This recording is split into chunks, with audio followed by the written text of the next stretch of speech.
name is Sandeep Rambatla. I'm head of digital learning at Imarticus Game Studio. Uh, what I've done is started a Sales Master series with the primary objective and purpose of enabling the business development teams, the pre-sales teams, and the lead generation teams at Imarticus with the ability to understand more about the products that we design at Imarticus Game Studio, to be able to articulate things better, and more importantly, try and use this in their individual sales pitches. So it's more of an enabler videos. What I'm going to do in this multi-part series is to walk you through different products, talk about different strategies, and more importantly, help you understand various client questions so that you would be in a better position to articulate and present these products to clients.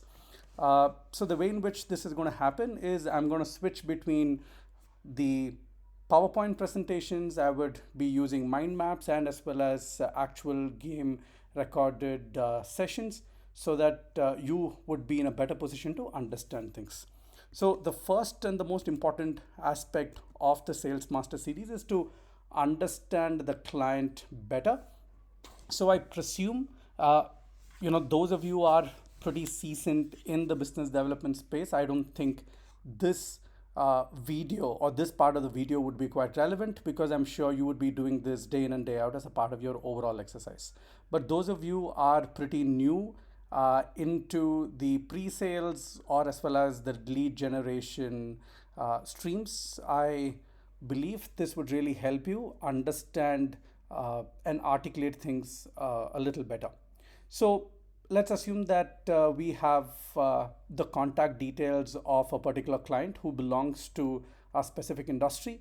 The first thing that we would need to do before we get into a call is something like this. And I am explaining all of this through my own experience. It's not that I've been into sales a lot, but to the little that I know of and the little that I've read, and whatever I do is what I'm presenting, today. So the moment I understand that there is going to be a client call, this is the first thing that I do. I immediately go to their website, try and research a little bit about their industry. So the industry information gives me, more about, what is happening in that particular industry. So if I've read anything in that particular space, so it could be, let's say, a banking industry, it could be a retail industry, it could be let's say a manufacturing, because the nature of industry is extremely important for us to understand where the clients come from, because the problems that the clients have in each of these industries are pretty unique and specific. Why do I say so? For example, if we are talking about, let us say, a banking or an insurance industry, we completely understand that it's regulated, right? So the banking industry is regulated, which means the kind of decisions that they're going to take is going to be limited to the purview of what their regulation permits them to do so. Right? Similarly, if it's an insurance industry, what we understand is if it's an employee onboarding, they recruit, a lot of people, and more importantly, there is high levels of attrition in this particular, industry, and it's a little, the product itself is a little difficult to sell. The maturity of the product is a little difficult to sell. So we understand, where the client is coming from. Specifically, again, if you're talking about the retail industry, they hire people who are typically graduates. So which means the target audience that we are looking at are typical graduates, and the solution that we would need to present to should be tailored to that particular industry, right? And more importantly, what's going to happen is understanding the industry will also help us customize our pitches in terms of the language and lingo that we typically use. So for example, if it is an FMCG industry, we typically use the thing of a sales beat, right? I mean, a sales beat is where the sales individuals are allocated to the market and the path that they typically take, right? If it's the insurance industry, we talk about things like underwriting. We talk about underwriting policies. If it's a banking industry and if it's a loan process, we talk about claims. So understanding the industry and understanding a little bit of terminologies in this particular industry, has really helped, because the client immediately feels connected, to the person who he or she is speaking to, and he would be in a position to, the client would be in a position to understand that he's talking to a learning consultant.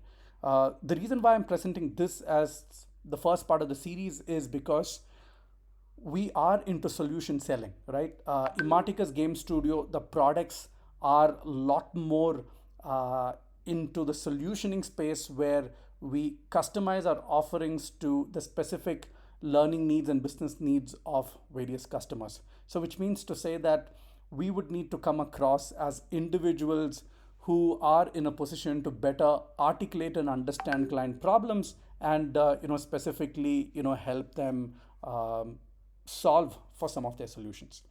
The next important criteria is the moment we know the name of the company and we understand the size, right? So understanding the size would really help us, you know, give a little purview into the budgets that they might have, right?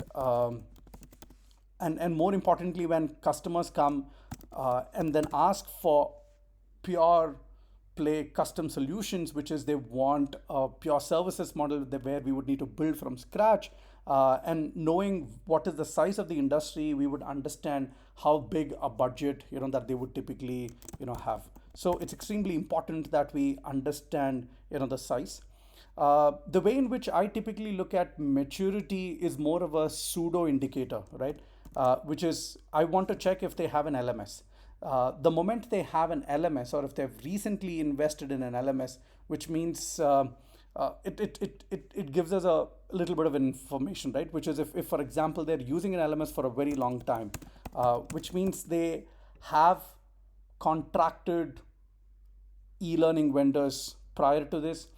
They know what the process is, and there is a structure of a learning and development team that exists within that particular department, which does all of these activities.